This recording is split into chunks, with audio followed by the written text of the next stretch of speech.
Hello বন্ধুরা, মৌসুমিস ভ্লগে আপনাদের স্বাগত জানাই। আজ করব আমি ঘরে তৈরি এগরোল।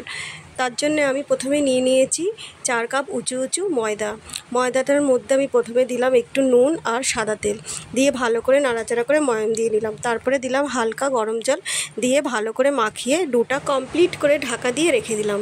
এরপর আমি এগরোলের মধ্যে যেই উপকরণগুলো দেবো সেইগুলো এবার কেটে নিলাম কিছু শসা কুচি, পেঁয়াজ কুচি, লঙ্কা কুচি আর নিলাম পাতিলেবু।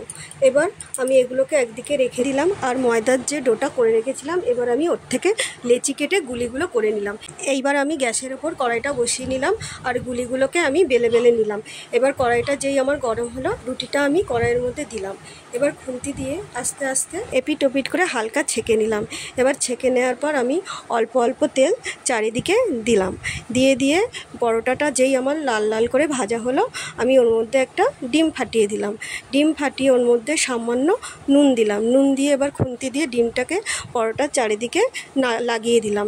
লাগিয়ে দেওয়ার পর তারপর পরোটাকে আস্তে করে ধরে উল্টিয়ে খুন্তি দিয়ে চেপে ডিমটাকে আমি আরেকটু ভেজে নিলাম।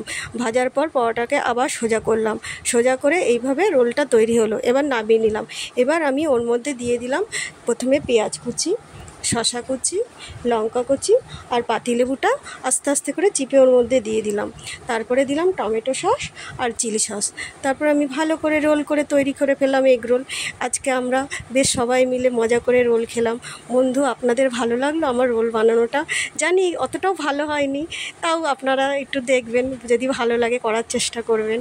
এইভাবে আজকে আমি রান্নাটা শেষ করলাম।